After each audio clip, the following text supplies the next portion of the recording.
Assalamualaikum warahmatullahi wabarakatuh. Pada kesempatan kali ini saya akan mempresentasikan tentang ekosistem dan perubahan lingkungannya. Sebelum itu, tahukah kalian apa itu ekosistem? Ekosistem merupakan suatu sistem ekologi yang terbentuk oleh hubungan timbal balik yang tak terpisahkan antara makhluk hidup dengan lingkungannya. Secara umum ada 3 tipe ekosistem, yaitu ekosistem air, ekosistem darat, dan ekosistem buatan. Ekosistem air merupakan ekosistem yang komponen abiotiknya sebagian besar terdiri atas air. Makhluk hidup atau komponen biotik dalam ekosistem perairan dibagi lagi menjadi 8. 1. Ekosistem air tawar. 2. Ekosistem air laut. 3. Ekosistem estuari. 4. Ekosistem pantai. 5. Ekosistem sungai. 6. Ekosistem terumbu karang. 7. Ekosistem laut dalam. 8. Ekosistem lamun. Kedua, ekosistem darat. Penentuan zona dalam ekosistem darat ditentukan oleh temperatur dan curah hujan. Ekosistem darat dapat dikontrol oleh iklim dan gangguan. Berikut beberapa di antaranya ekosistem darat. 1. Tundra. 2. Batu gamping atau gua. 3. Hutan hujan tropis. 4. Hutan gugur. 5. Taiga. 6. Sabana. 7. Padang rumput. 8. Gurun. 3. Ekosistem buatan. Ekosistem buatan merupakan ekosistem yang diciptakan manusia untuk memenuhi kebutuhannya. Ekosistem buatan ini kemudian mendapatkan subsidi energi dari luar, tanaman atau hewan peliharaan yang didominasi pengaruh manusia dan memiliki keanekaragaman rendah. Contoh ekosistem buatan diantaranya bendungan, hutan tanaman produksi seperti jati dan pinus. Agroekosistem berupa sawah tada hujan, sawah irigasi, dan perkebunan sawit. Pada kesempatan kali ini, saya memilih ekosistem sungai. Sungai sendiri merupakan aliran air di permukaan besar dan berbentuk memanjang yang mengalir secara terus-menerus dari hulu menuju hilir. Sungai merupakan tempat mengalirnya air secara gravitasi menuju ke tempat yang lebih rendah. Arah aliran sungai sesuai dengan sifat air mulai dari tempat yang tinggi ke tempat yang rendah. Sungai bermula dari gunung atau dataran tinggi menuju ke danau atau lautan. Saya memilih ekosistem sungai ini karena saya tertarik untuk membahas komponen yang ada di dalamnya. Selain itu, sungai juga merupakan kawasan yang seringkali dijadikan tempat pembuangan limbah industri, di mana limbah tersebut mengandung zat yang berbahaya. Oleh karena itu, kami memilih untuk membahas sungai sebagai ekosistem dan perubahan lingkungan. Seperti yang kalian tahu, semua ekosistem mempunyai komponen biotik dan abiotik, termasuk ekosistem sungai. Ekosistem sungai tersendiri mempunyai komponen biotik. Contoh komponen biotik sungai adalah tumbuhan. Contohnya, ganggang, lumut, kangkung liar, dan eceng gondok. Contoh binatang, siput, keong, remis, kerang, udang, ular, serangga, dan lain sebagainya. Selain itu, terdapat pula berbagai macam ikan, seperti ikan arwana, ikan bawal, ikan gurami, ikan mas, ikan lele, ikan mujair, ikan nila, ikan patin, dan juga belut. Lalu ada komponen abiotik. Beberapa komponen abiotik yang berada di ekosistem sungai antara lain batu, suhu, cahaya matahari, kelembapan udara, air, dan lain sebagainya.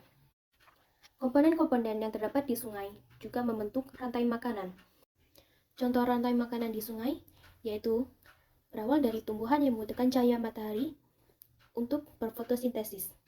Lalu tumbuhan tersebut dimakan oleh udang, lalu udang dimakan oleh ikan, lalu ikan dimakan oleh ular, dan setelah ular mati akan diurai oleh dekomposer atau pengurai. Seperti yang kita bahas sebelumnya, bahwa saya memilih ekosistem sungai ini karena sungai seringkali tercemar oleh limbah pabrik. Pabrik sendiri adalah suatu bangunan industri besar di mana para pekerja mengolah benda atau mengawasi pemrosesan mesin dari satu produk menjadi produk lain, sehingga mendapatkan nilai tambah.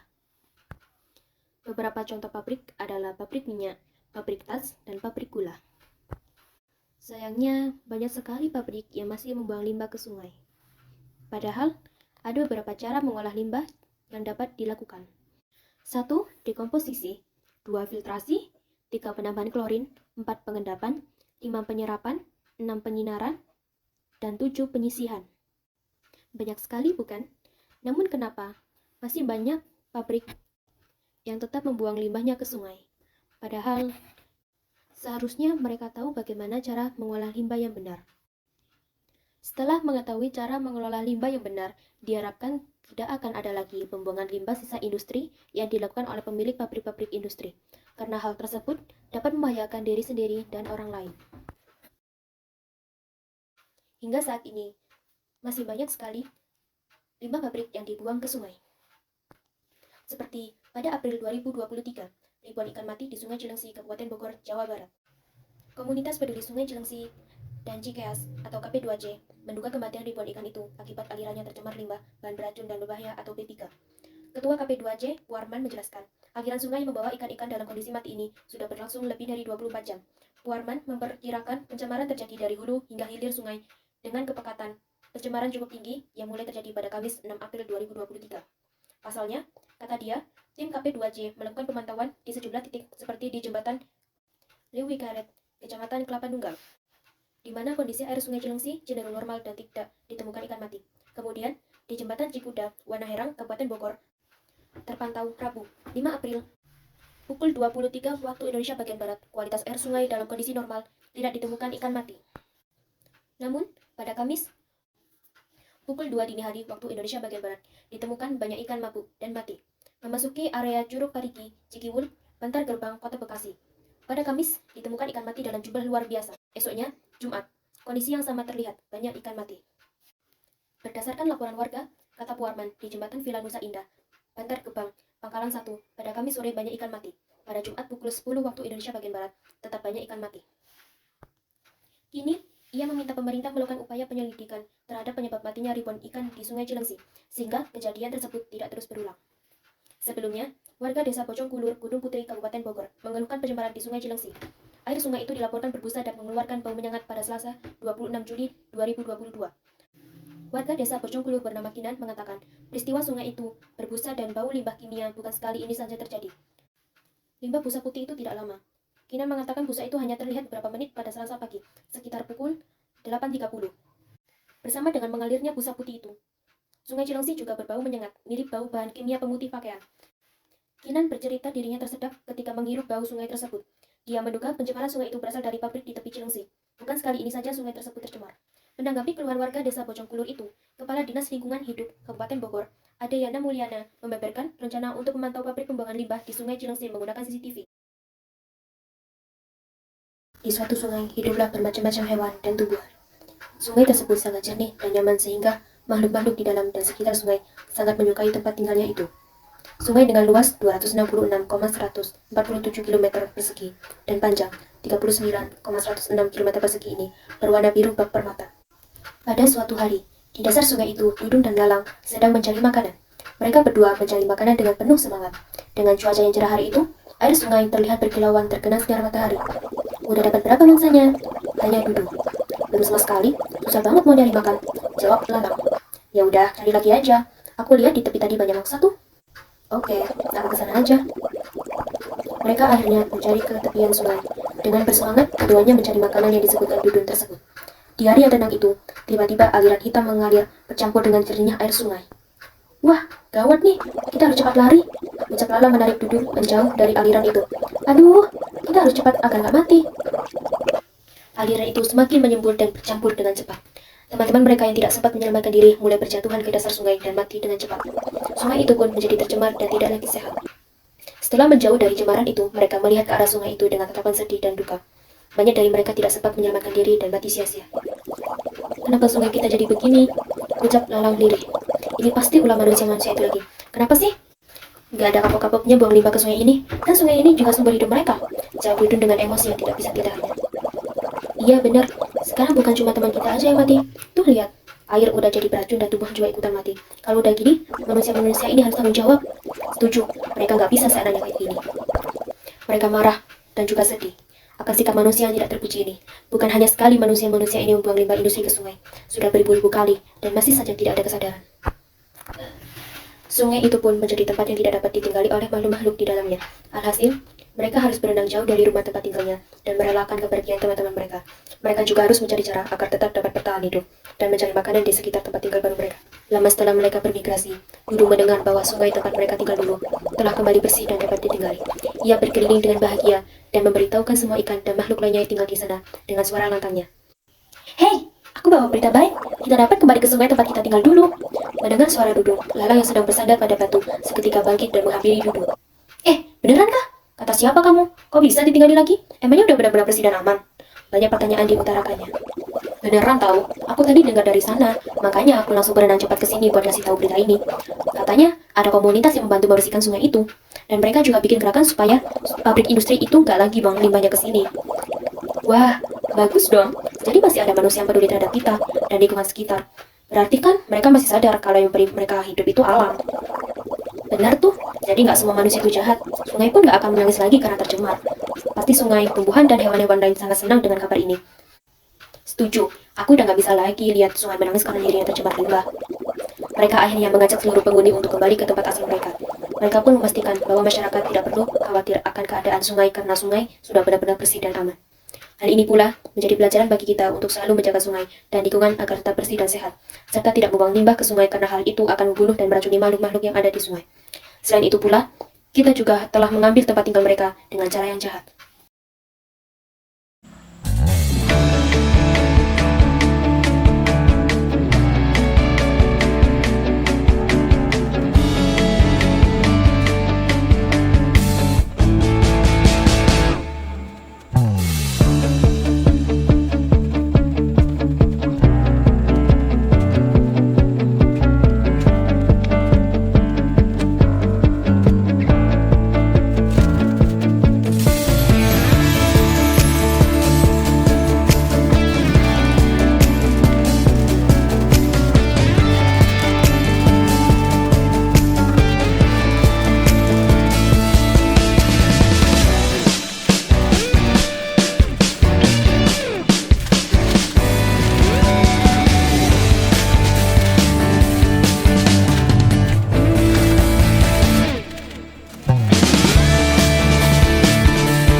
Jadi kesimpulannya, sungai yang tercemar mengandung zat-zat yang berbahaya bagi kehidupan, sehingga sungai yang tercemar oleh limbah pabrik tidak termasuk dalam sungai bersih dan sehat. Apa sih sungai bersih dan sehat itu? Sungai bersih adalah sungai yang dirawat dan dijaga agar bebas dari sampah dan limbah. Jadi budaya membuang sampah, segala sesuatu ke sungai harus dimusnahkan. Begitu juga dengan saluran air, got atau parit, yang airnya langsung masuk ke sungai. Selain bebas dari sampah dan limbah yang dibuang ke sungai, dan juga buang air besar langsung ke sungai, sistem drainase kota juga harus direstorasi menjadi ekodrainase. Selain sungai yang bersih, ada sungai sehat, yaitu jika secara ekologis masih mempertahankan fitur ekologis utamanya dan mampu mempertahankan karakteristiknya hingga masa depan. Karakter itu adalah 1. Di sungai dan di sepanjang tepiannya, sebagian besar spesies tumbuhan dan satwa asli masih bertahan. 2. Proses ekosistem alami terus dipertahankan. 3. Masih merupakan habitat yang terpelihara bagi berbagai jenis makhluk hidup. 4. Di sebagian besar panjang aliran sungai masih hidup vegetasi asli. 5. Ikan dan satwa lainnya bisa bergerak atau bermigrasi dari hulu ke hilir dan sebaliknya. 6. Ada hubungan antara sungai dengan dataran banjir dan rawa-rawa atau lahan basah untuk menjaga proses ekologi. Maka dari itu, diperlukan adanya tindakan akan limbah pabrik yang terus-menerus dibuang ke sungai. Selain larangan, pemerintah harus melakukan kebijakan dengan menetapkan peraturan larangan membuang limbah dan sanksi setimpal bagi pelakunya. Para pemilik pabrik juga perlu mematuhi peraturan pemerintah yang telah ditetapkan. Selain itu, pihak pabrik atau bagi seseorang yang ingin membuat pabrik industri harus mengetahui cara untuk mengelola limbah pabrik. Salah satunya limbah B3. Pengolahan limbah B3 dapat dilakukan dengan cara termal, stabilisasi, solidifikasi secara fisika, kimia, maupun biologi, dengan cara teknologi bersih atau ramah lingkungan. Kegiatan penimbunan limbah B3 wajib memenuhi persyaratan peraturan pemerintah nomor 18 tahun 1999. Selain itu pula, yang dapat saya simpulkan dari presentasi ini yaitu ekosistem seharusnya harus dijaga tatanannya dan tidak dirusak, apalagi sampai membunuh komponen yang berperan penting dalam ekosistem tersebut. Jika ingin membuang limbah, alangkah baiknya diolah atau disaring terlebih dahulu, apalagi jika limbah B3. Hal tersebut sangat membahayakan ekosistem air. Selain tercemar, ekosistem akan terganggu dan banyak komponen biotik yang mati. Jadi, jangan merusak ekosistem dengan perbuatan yang merugikan diri sendiri maupun orang lain. Ada beberapa cara untuk menjaga sungai, yaitu 1. Melakukan pengolahan limbah dengan benar. 2. Menggunakan bahan-bahan yang ramah lingkungan. 3.